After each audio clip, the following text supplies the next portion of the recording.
Okay. All right. So I'm Jon Taylor. I am a clinical social worker. I work near Salt Lake City, Utah.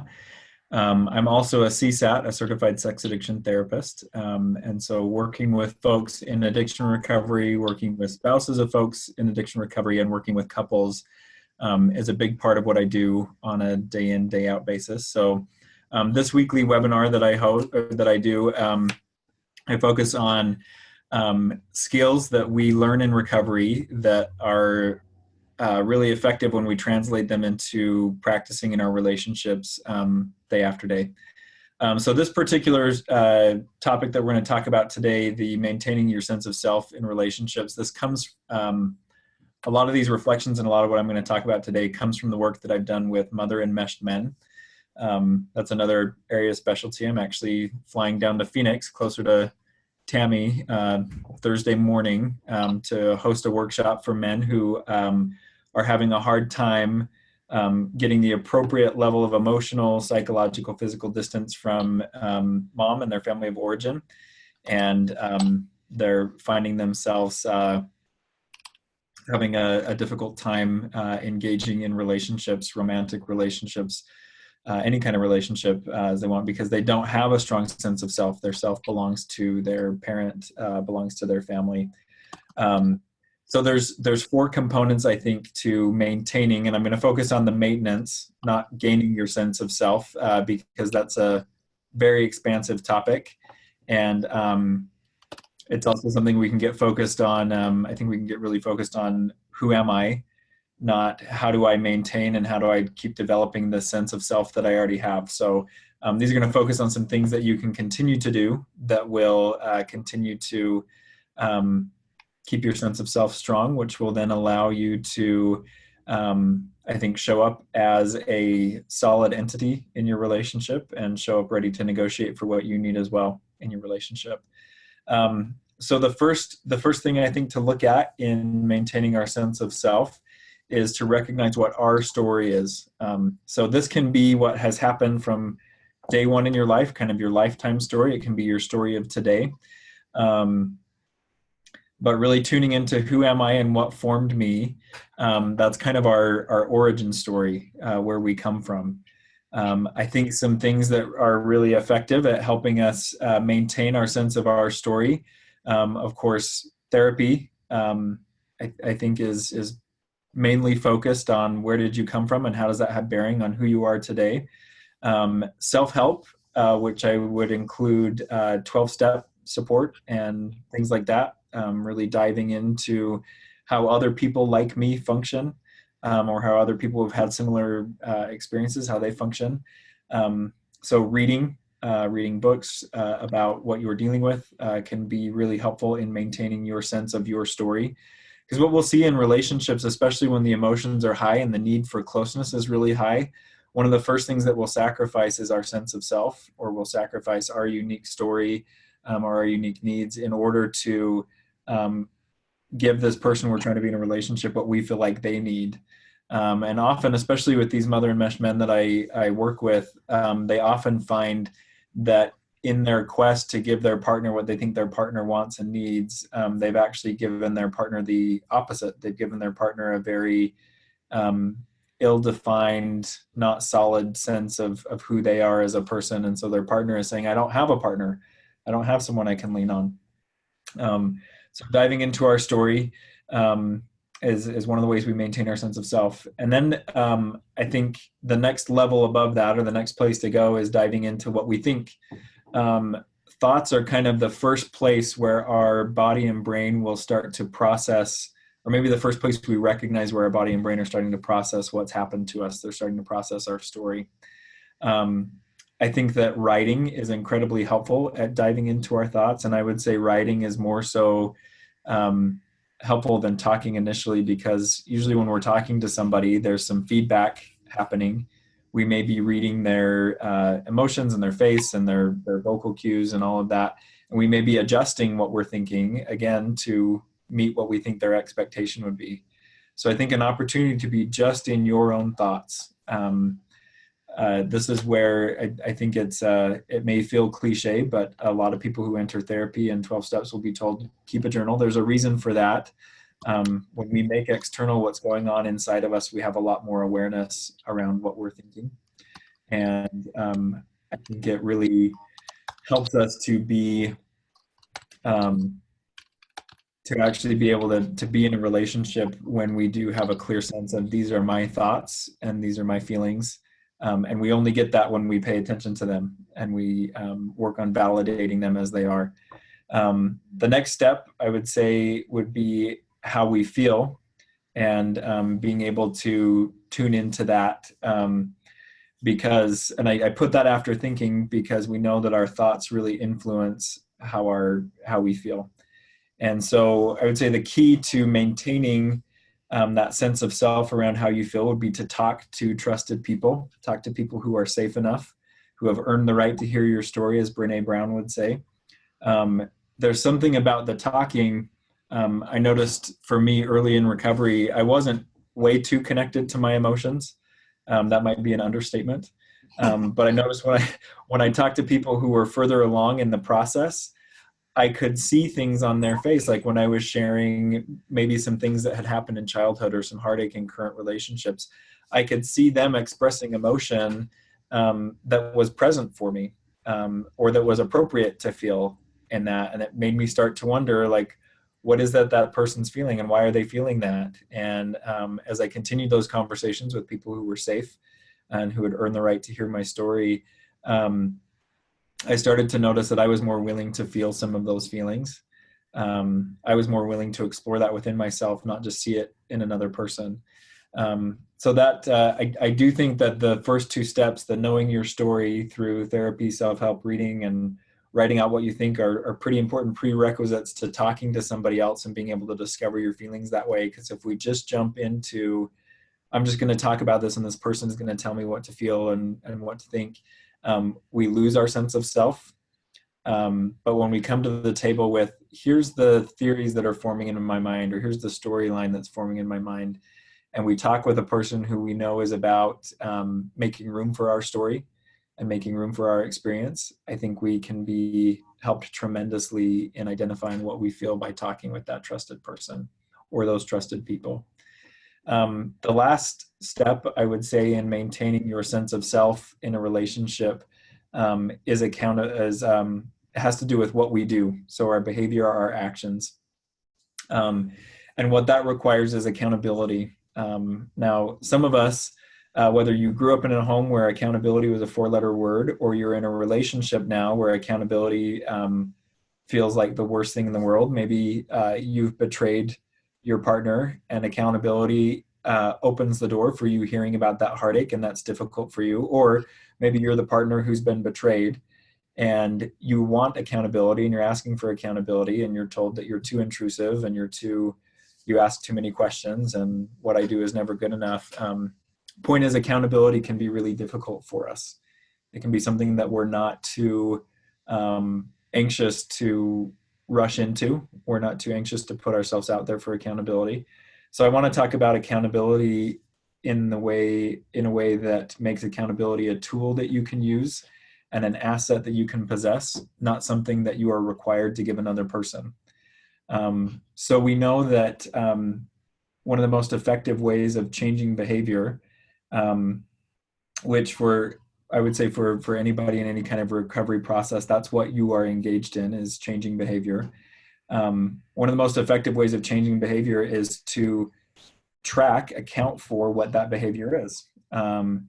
So just to notice patterns, and not necessarily to keep that noticing in your brain, because our brains are really good at twisting things and seeing what we want to see or not seeing what's difficult for us to see. So when we actually make an accounting, whether that's spoken or written, or we make goals about changing our behavior, what we're doing is increasing the chances that we can make the positive change that we want to make. So I've been, and I've talked about this in previous webinars, I've been learning about the CRAFT intervention model and the SMART recovery model. And one of the things they talk a lot about is noticing the patterns in your relationships and actually documenting the patterns in your relationships.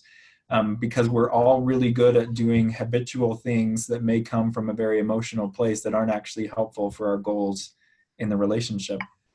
And it can be very empowering. It can be very helpful to identify some of those behaviors that are not adding to the relationship that we want, that we alone bring to the table, or it may be our response to our partner's behavior. But again, it's our behavior that we're in charge of. Identifying one thing at a time that we'd like to change and staying accountable on that, meaning I'm going to be honest when this happens. I'm going to talk to my support people. I did that thing again.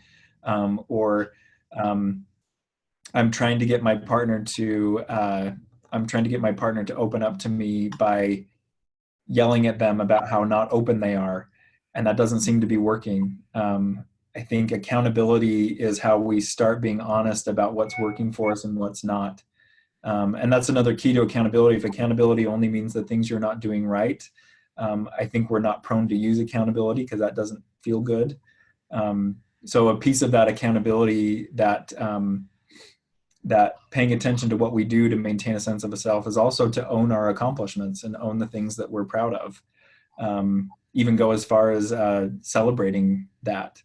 I certainly don't think it's out of line in any change process that we're engaged in when we've made significant change, but maybe been engaged in a significant change process for a period of time. We've shown commitment.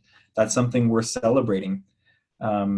Because the kind of change that we're engaged in when it comes to addiction or it comes to betrayal is not a change that's going to happen in a week.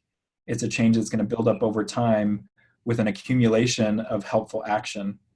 And so as part of that accountability, I think it's really important to celebrate the steps that we're taking, whether or not they get us the results that we need. So it may be like one of those steps may be, I'm going to go to these sex and relationship healing webinars and groups because I need information. And so I'll engage with that once a week, twice a week, and maybe every 3 weeks, every 4 weeks, you celebrate you keeping that commitment or attempting to keep that commitment, because that's a behavioral move in the direction of making something change. And we know that the only way to change things is to change things.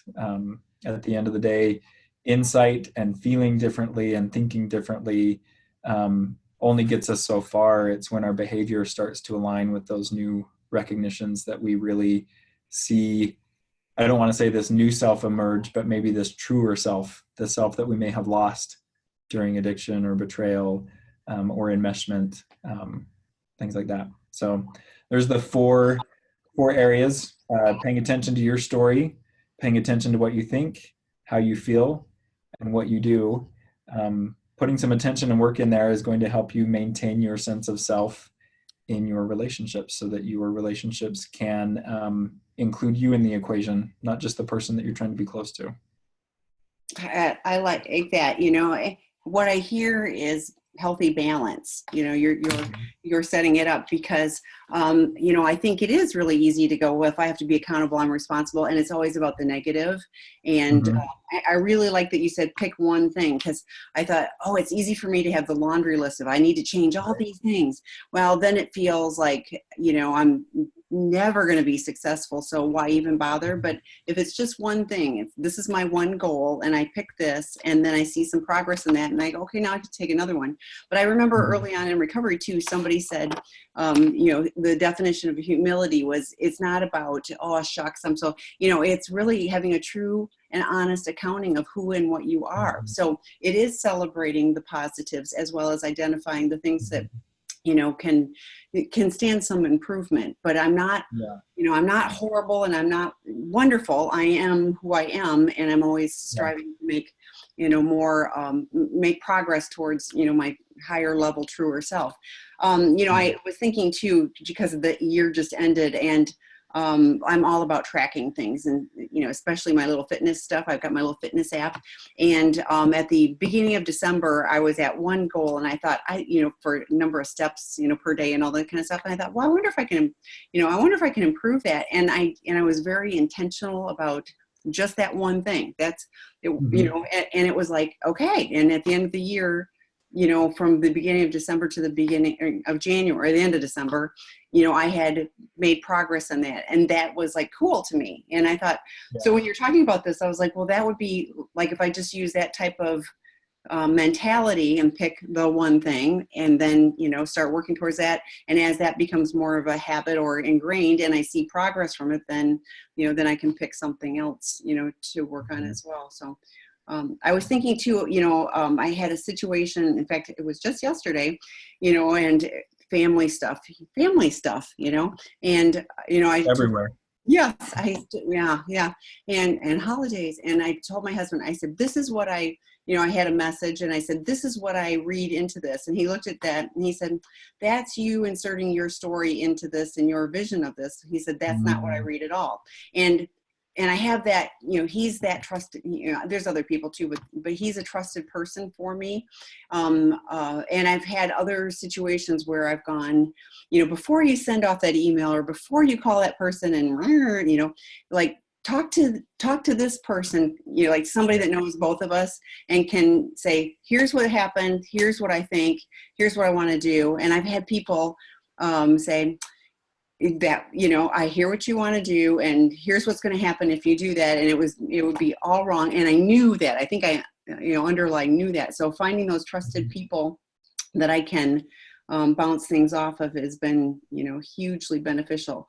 The writing, that's one of those, like, I always struggle with, but if it's up here, I hear what you're saying. So that would be one I could definitely. And I would say with the writing, I used to have a big block on writing things down because I thought, I don't want to take the time to write this down in a way that I'll be able to retrieve it later. And I found for me, like, so this right now is the book that I carry everywhere with me, and I write down most things in it, and I hardly ever flip backward. There's times that I'll flip backward to refer to, like, maybe I wrote down a phone number or an address that I need to remember. But when I'm processing, very rarely do I flip back and say, oh, what was I thinking and feeling there? It's more a way, because when we write something down, we have to encode that information. It's something like 10 additional times than when we just think about it. And even when we talk about it. So it's more, what writing can do for us is it can help us process the information on several different levels and from several different perspectives. And it's not about creating a record that makes sense. It's about the process of writing it down. And it does something for us that talking or thinking don't. And that makes sense to me. And I was like, well, if I just even would write it in my, on my computer or something like that, although, like, that's probably fine. But I remember somebody saying too, the act of actually writing versus typing or, whatever else, it changes things and helps, straighten things out. So yeah, all good tools. Yes, I'm glad you're coming to Phoenix. I know that workshop is full. I know you're going to plan more. So for those of you that are or know of men who have mother enmeshment issues, Jon's an expert on this, and those guys coming this weekend will have some epiphanies and hopefully some behavior changes so that they can deal with their world differently. I also wanted to comment, I listened to the podcast that you did with Dr. Rob recently. Oh, yeah. That great. So for those of you who haven't listened to that, and he's done 2 of them, but I just listened to the one that released in December, and it was really useful information to you. I love that you are very, here's 4 things, here's, whatever. And when you break it down into those bites, they feel very achievable rather than, oh my goodness, it's, there's just a big problem. So. Well, and for me, I think that's one of the keys to diving into my relationships and being more effective is recognizing there are things that I can achieve and I can contribute, even if I don't have the whole picture or I'm not a master of this relationship or this skill. There's always a place that we can start.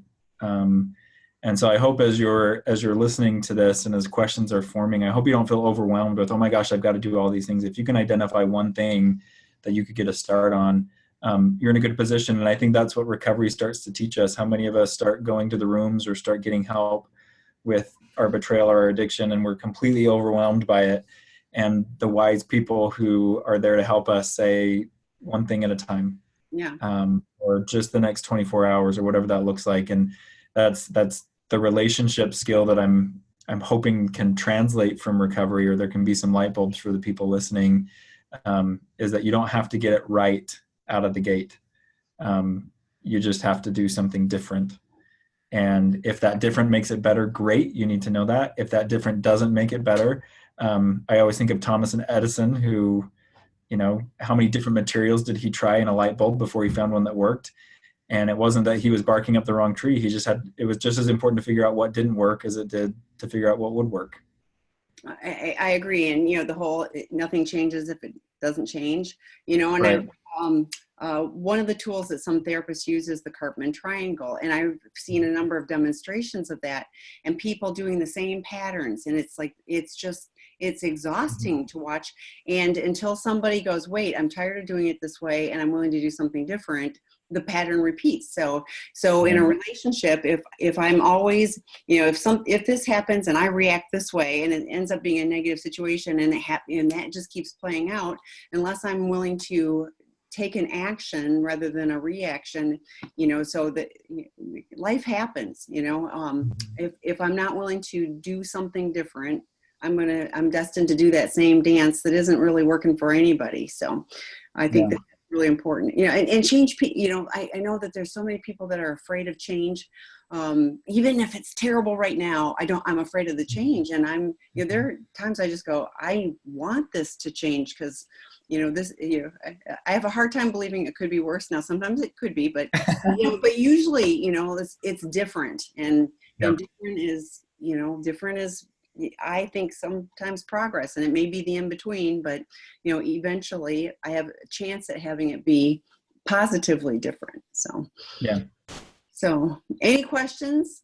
We've got an expert here on relationships, so would love to have you ask some questions. Those questions may be around this, how do I maintain my sense of self or start discovering my sense of self? Or it may be anything else related to relationships. Or getting through the holidays. That was mine yesterday. So. Right. Anything that feels pertinent to you, you want some help with, you want an opportunity to discuss a little bit.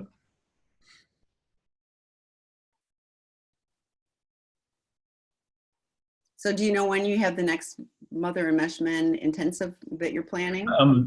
I contacted the facility. It looks like it'll probably be May at the earliest, which we'll see how that timing works for being in Phoenix in May. But actually, it's a great time. So someone's asking, where do you type the questions? There should be along the bottom. It's along the bottom of mine. It says Q&A. If you put it in there, if you can't find that, then put it in the chat. There's, I can manage it, but the Q&A feature actually works really well. And May, especially early May, is usually okay. End of May, you're getting towards June, which is a little more challenging. But so this is a great question. How do I maintain my sense of self if my husband is gaslighting me? That's I would say there's a really important just even in this question, a really important thing that's happening here that helps you to maintain that sense of self is you've labeled what's happening. I see with a lot of folks that I work with, when gaslighting is going on, before they realize the patterns and they realize what's going on, they'll just say, I'm just always so confused. No wonder why he's angry. Or, I really can't keep track of that. Let me define what gaslighting is. So the term gaslighting comes from a play, what was it, like late 1800s? And a movie. And then it was a movie in the early 1900s. And this woman had done something that her husband was upset about, and he was working on exacting his revenge. And what he decided to do is he was going to make her go crazy. So what he did each day in the house is he lowered the level of the gas lamps just a little bit each day. And so the house was getting darker and darker. And when she started to notice, and she'd say, is it getting darker in here? Is there something different with the lights? He would tell her that nothing was wrong and he could see just fine. And in the end, she ends up losing her mind. So gaslighting is a form of abusive behavior where your partner works on, or anybody works on convincing you that your reality is not your reality. There can be active deception as part of that. There can be passive deception, which may be more like I'm not giving you the critical details. Like, for example, if I were to lose my income and not have any money coming in, and I left for work each day and went to a movie, or I really like mountain biking and hiking, I just went and did that all day, and then came home and was full of stress because I wasn't producing any income and wasn't able to take care of my family. And when my spouse recognizes, hey, you seem cranky, what's going on? And I tell her, I'm cranky because you didn't get this done, or the house is a mess, or whatever that might look like. It's this intentionally making somebody doubt their reality in order to benefit yourself.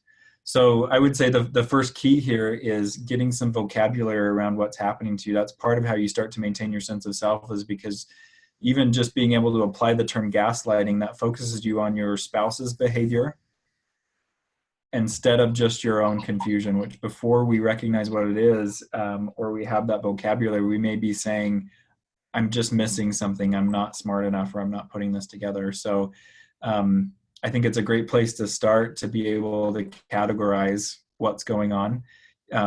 In situations like this, I often recommend getting specific about the ways that you are being gaslighted, the ways that you might be manipulated.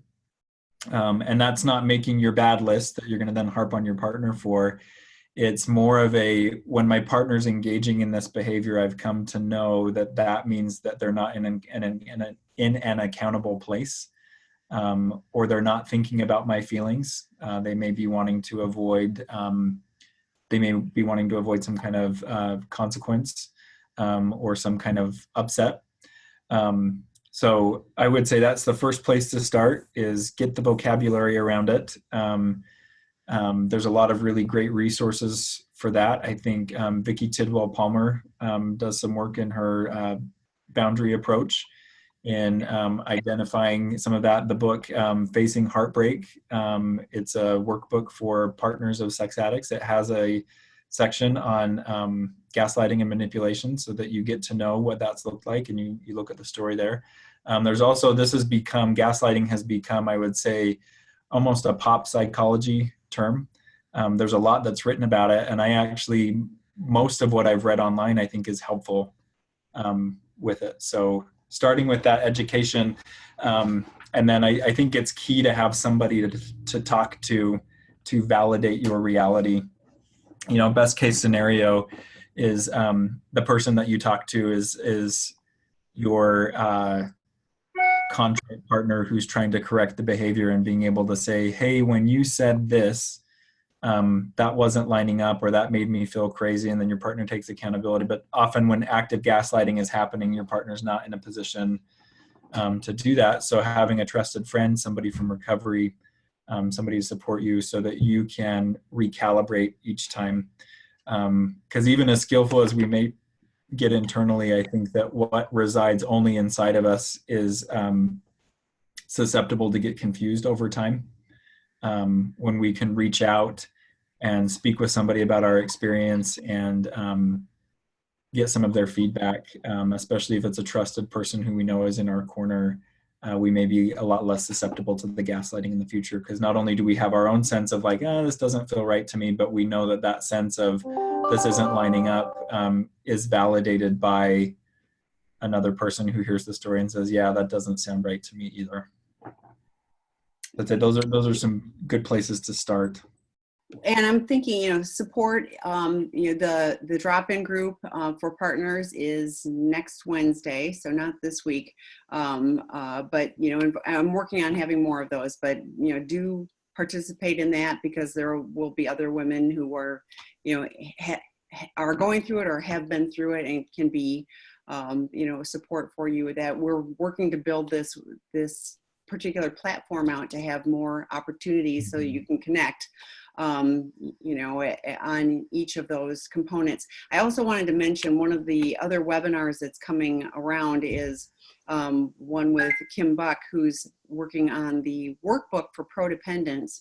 And one of the things, I was having a conversation with her the other day, and she was talking about one of the things that she does with partners is, identify the things that work and identify some things that don't work. Like when this is going on, are there some things that work for you or that help, that work for you, that support you, that you feel good about, that, also are helpful, navigating the relationship. And I thought that was a really helpful thing too, because it's kind of concrete. Here's some things that I do, and oh, that worked pretty good. Here's some things that I do, and that didn't work as well. So I'm going to try to do more of the things that do, and just kind of keeping track of those. And and they may fluctuate, because that might have worked one day and then maybe not so much the next. But having something practical to look at.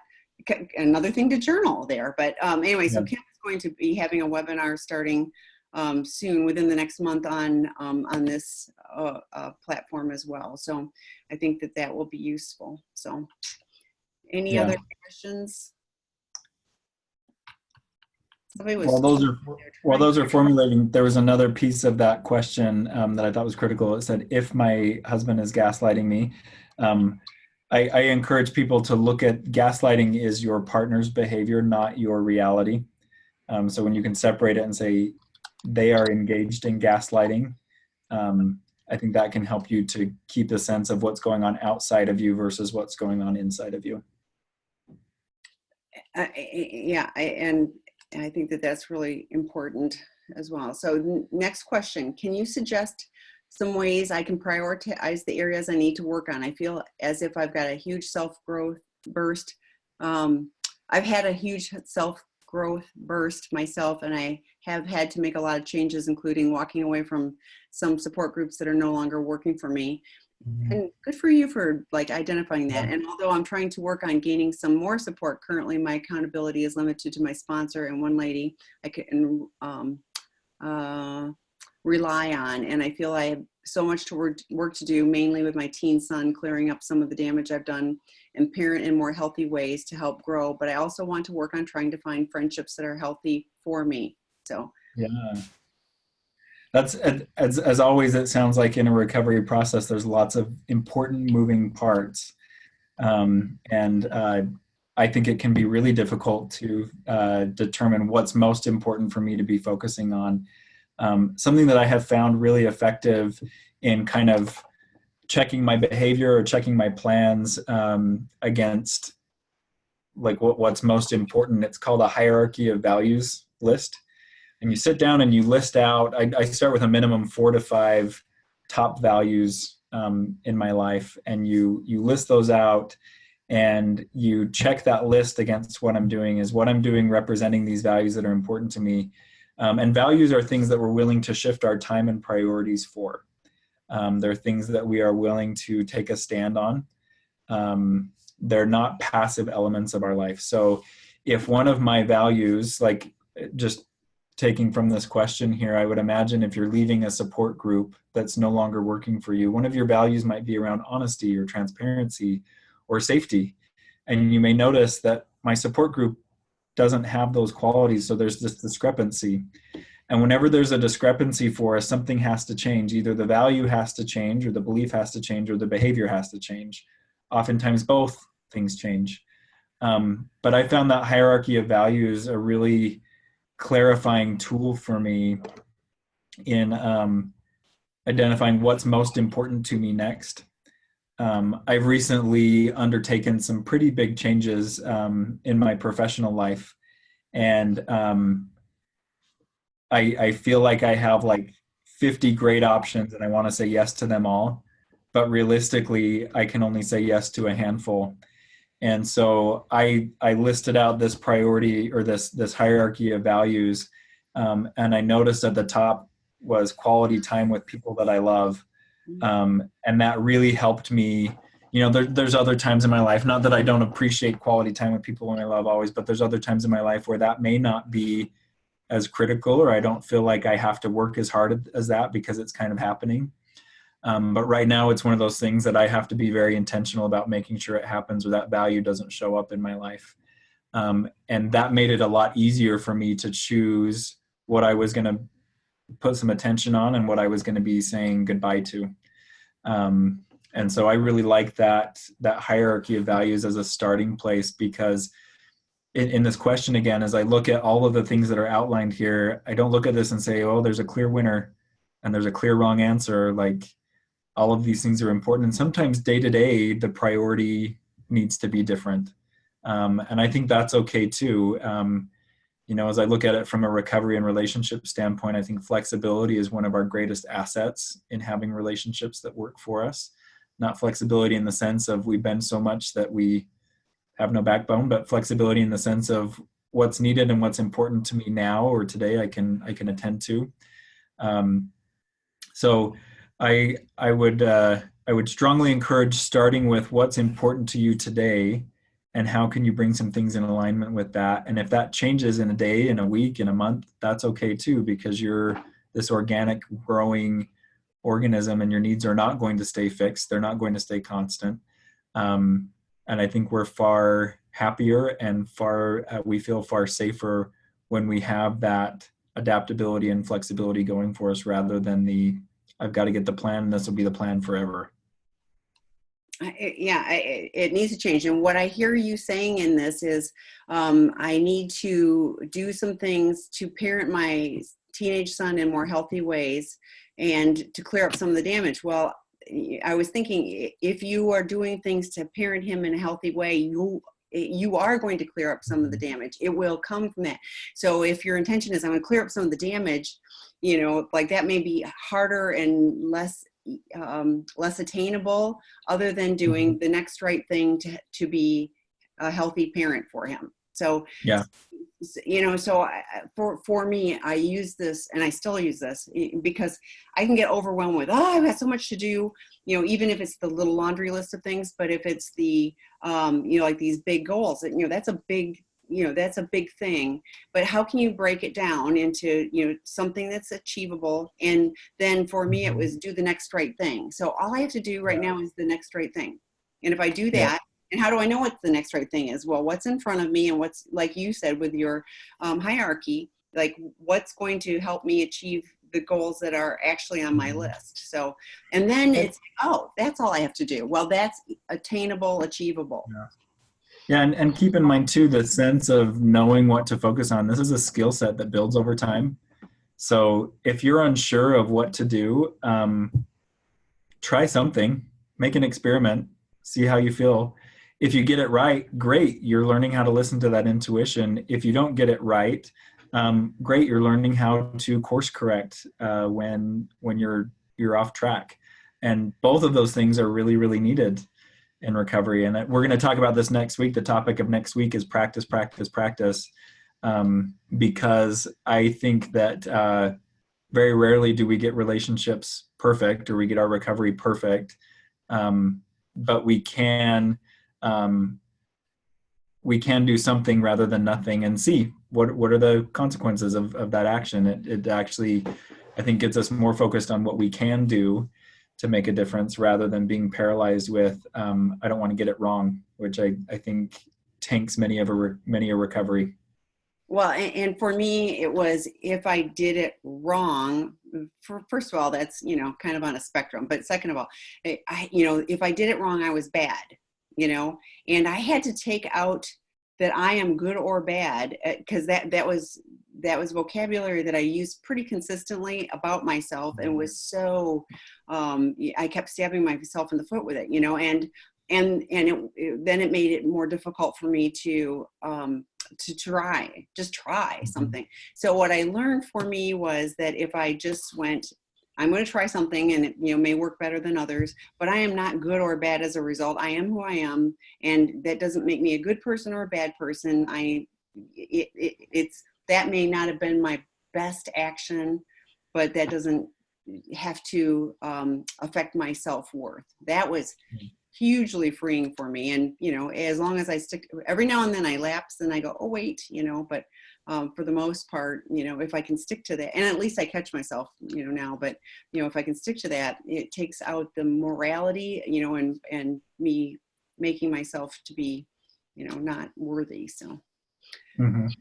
Next question. One of the traits I've been looking at closely in the laundry list of traits of ACA is trait 8. We became addicted to excitement. I learned Tony A. originally wrote this trait as we became addicted to fear. This really resonates as a woman who lacked sufficient mothering and bonding as an infant and beyond. Sadly, my mother was debilitated by panic attacks and agoraphobia. Consequently, I seem to have created a self around fear of not surviving, fear of being rejected, fear of making a mistake, fear of not upsetting my mom, fear of not being good enough to be wanted, etc. Since joining ACA and attending regularly, building healthy relationships and being heard and seen, I'm beginning to recognize my true self, yay, the one I have always been but couldn't see through the survival patterns and addiction to fear, excitement. My question is, what are some great ways to self-mother and transform fear when survival patterns arise in relationships? Yeah. So that question around transforming the fear, I think a plan is really important here, and that plan would include what are the triggers for this? When can I count on having this fear come up in relationships that hold me back? Maybe looking at, and this I think is applicable for any kind of behavior change that we want to see. Looking at when this trigger comes up, how am I prone to respond? And what's one thing that I would like to see different? And this is where I think it's a little counterintuitive in the changing our behavior realm of things is we may think like, what good does writing it out do? Like I talked about writing before, writing changes the brain. And so writing out what would I like to do in the future, it puts this new neural network in that starts to open up this alternative path, an alternative set of choices, and recognize that you may have this intention of changing this fearful response, or we may have this intention of changing this addictive behavior or this really triggered way of reacting.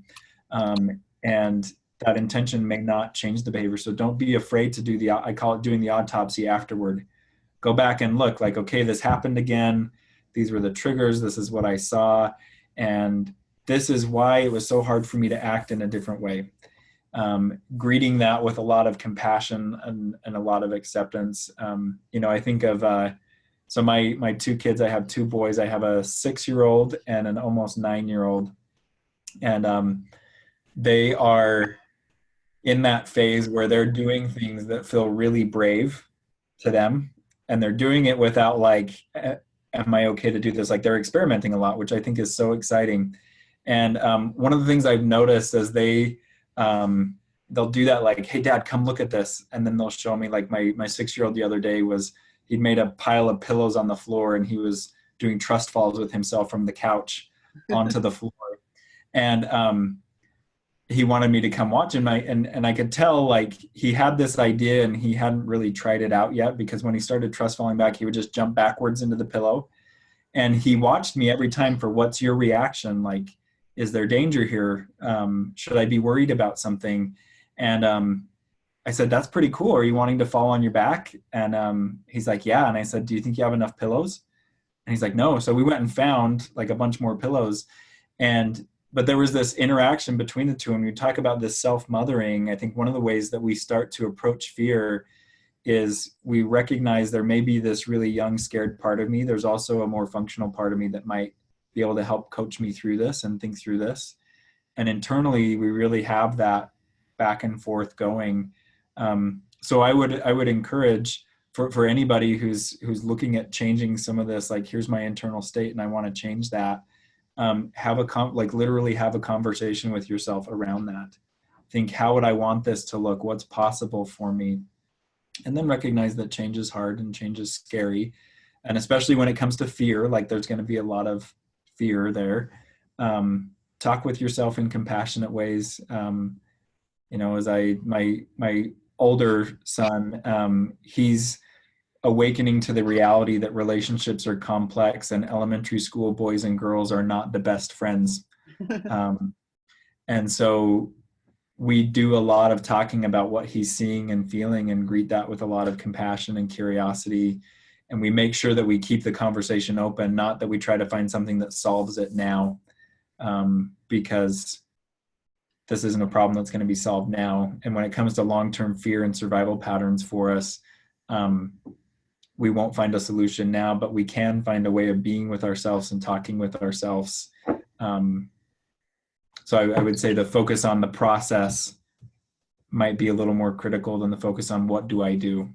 So whatever I do, can I do it in a compassionate, loving way? That's where I would put the focus. One of the gifts my therapist gave me was, because we were talking about something and kind of this not being supported as much as I would have liked to and probably needed when I was younger. And she gave me the visual of myself at that younger age. And she said, what would you do to that girl? And like when this came up and you started talking too, I had this visual that I've used. And I said, I would come up to her, I'd give her a hug, and then I'd walk alongside of her and let her know that it's going to be okay. And that has been a powerful tool for me to eliminate the fear, because my adult self was able to go back and mother my young self. I mean, that's literally what it felt like, is that, as an adult, I was able to go back and do that. So I don't know if that would be helpful, but that was a really powerful exercise and ongoing. I mean, it wasn't just a one-time thing. If I come up with something like this, I just go, I think I need to go give her a hug. So, So back to your hierarchy of values. The question is that something to look at and review regularly?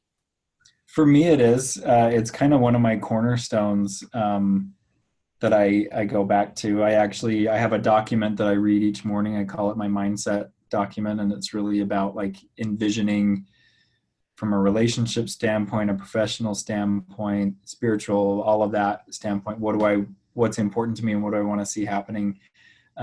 I find that having my hierarchy of values where I can return to it regularly, really, it influences me to make it influences me to make decisions that are a lot more based on me than they are maybe the fear of the moment or what I feel like this other person needs or is wanting or is expecting from me. So I found it incredibly valuable to review regularly.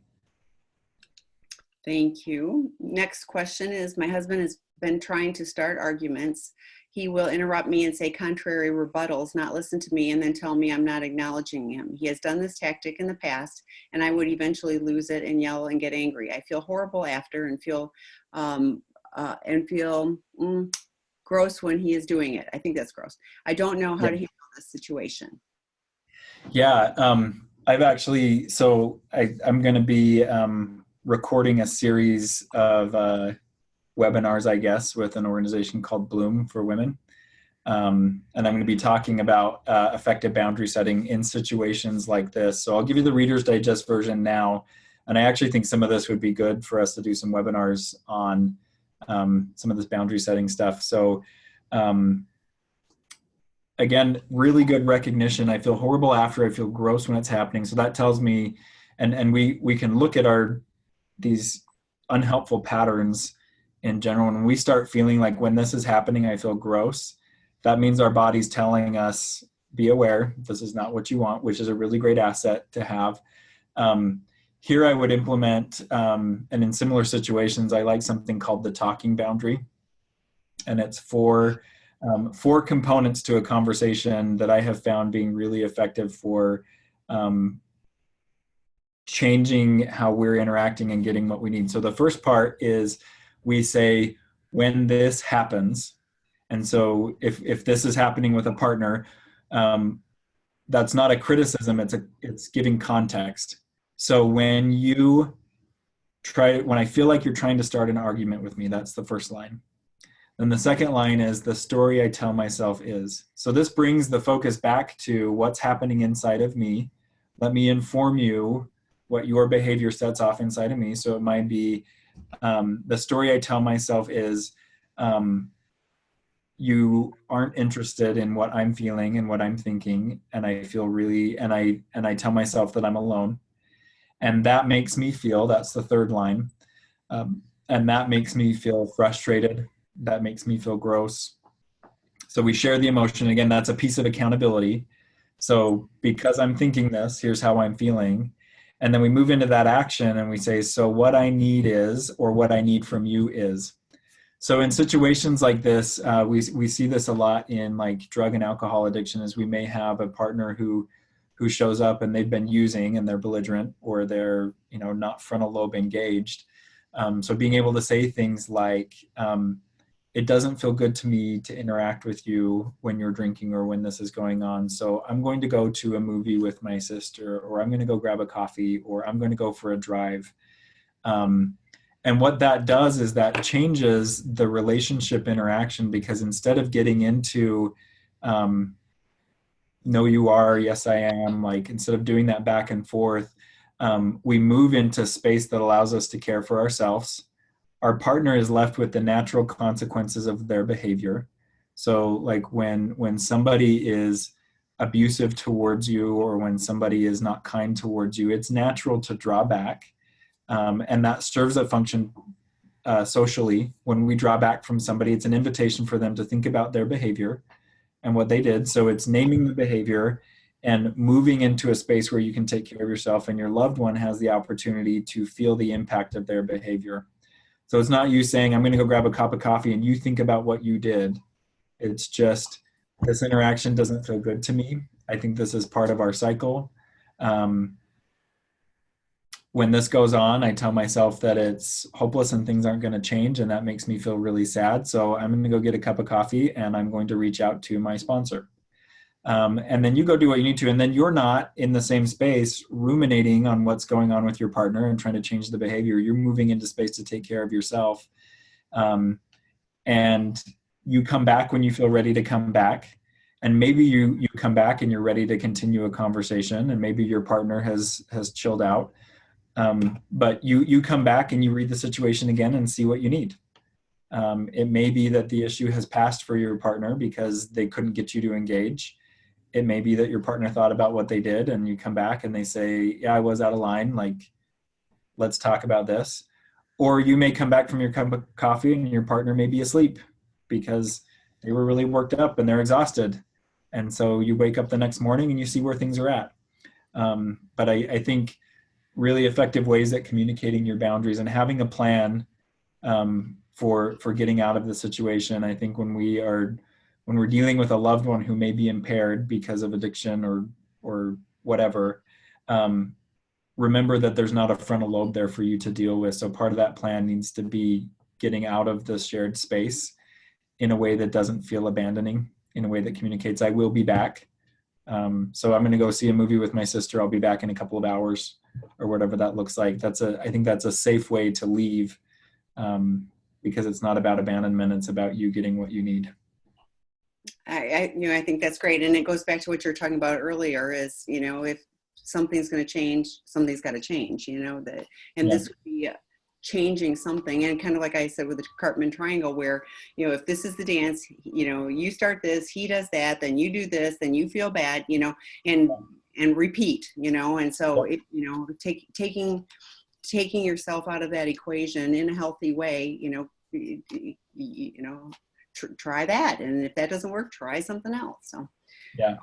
So back to your book that you're writing in. Do you carry that and note as you and when you feel, or do you do it on a regular basis, or do you feel or have a set time, or do you do it on a regular basis? Yeah, so there's a couple ways I use this. So my to-do list for the day goes in here. My schedule goes in here. If I'm on an important phone call, I'm taking notes. So yes, this goes just about everywhere with me. There's some places where I make sure I take it, where I don't take it to the movie. I don't take it when I go to dinner with my spouse. She finds that distracting from our time together. But when I'm in a place where I know that there's going to be a lot of thinking going on for me, I take it with me. My family attends a church, and I take it with me to church because there's lots of time for me to think there. And I find that there's usually things that I want to write about. or there's thoughts going on. I do sit down each morning and I read my mindset document, and then I lay out for the day, what do I want to see happen today? And some of that is feeling based. Some of that is task and accomplishment based. So I do have that set time that I'm spending time in it. But as far as reflecting, it kind of depends on the phase of my life that I'm in. If I have a lot going on in my head, I'll set times to write. But most of the time it's more like this is an extension of my brain. And when I need that space to spill over, I spill over and write in the book. Next question. Can you suggest any helpful worksheets or prompts for your excavating our hierarchy of needs?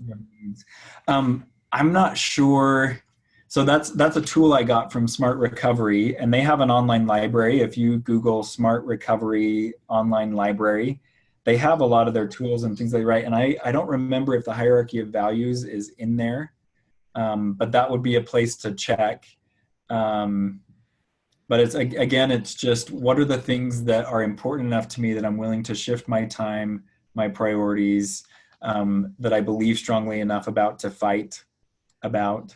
And you just make your list. And again, like, you may make that list preliminary and come back to it in 24 hours and say, I put friends here on this list, but I really don't invest a lot of time in friendships and that. So that may not be a value to them. Or you may look at that and say, no, that really is important to me because I feel X, Y, Z. And so I haven't seen any worksheets around it, but it's a lot more of an organic thing. But check out the Smart Recovery Library and see if they've got some stuff there. So this is back to the person with the teen son. He uses gaslighting and anger, picking fights after spending time with his friends. So basically her question is, I have set boundaries with other people and it feels so much harder being the parent when it happens. I feel trapped and overwhelmed. Can I still use the when you do, I feel, and I'm going to do this? Yeah, actually, I think that's really critical feedback for us as parents to give our kids, because it's important for them to recognize there's consequences to their action. What we want to stay away from is, you made me do this, you made me feel this language, because that's not accurate. But having the conversation, like I just last night, I had to talk to my 6-year-old. When you slam the door, the story I tell myself is that you don't care about taking good care of your room and your home, or that you're so angry that you can't manage yourself, and that makes me feel concerned for you. That makes me feel protective of my house, that I work to, make sure this is a nice place for you to live. And so what I need from you is that we can work on that. I need you to talk to me about what you're frustrated about instead of taking it out on the door. I think that's a really great pattern to use with kids, because we can safely give them a sense that their behavior does influence people. But that whole talking boundary is about taking responsibility for you and your needs. And if there's natural consequences that they're left with, that's good for anybody, right? When we can feel the consequences of our behavior, we're likely to evaluate whether we're okay with those consequences or whether we want a different outcome. Well, and this is a great tool that he can learn to use too. I mean, it would go both ways, and I would invite him to have that too, because, if there's something that's upsetting to him, he's angry presumably at you. First of all, he's a teenager too, but that would still be, Mom, I'm up when you do this, that, and he could do the same thing. And gosh, then you can have a conversation about it, rather than having the fight. So I think it would be a powerful. Okay, one quick last question, just to follow up. My husband is sober. He was mad, found out later, because he wanted to have sex but never tried to initiate. So you're supposed to be a mind reader. So yeah. So yeah, I mean, it goes back to asking for what you need. So if that's what he's looking for, it would be nice if it was an obvious thing. So there's a difference between physical sobriety, which may be abstaining from substances or behaviors. There's also emotional sobriety, which I define as accessing the skill set that's appropriate for the age you are. So I think that adults above, this is an arbitrary line, but I'd say adults above 16 years old are capable of asking for what they want and doing that in a clear way. And if we're not using that skill set, I would say that there may not be some emotional sobriety there. There may be some relying on skill sets and behaviors that may have served us in the past but aren't appropriate for now, which is what addiction is, relying on behaviors that don't really serve us long term. But yeah. And we are out of time. So thank you, Jon, as always. Thanks, We'll everybody. see you next week, we hope. We'll be here same time, same place. Yeah. Dr. Rob has a webinar tonight at 5 p.m. Pacific time. And there are a number of other drop-in groups and webinars this and every week. So hope to see you again. And there are some that were pre-recorded on the website as well. So thank you. Yeah. Thanks, everybody.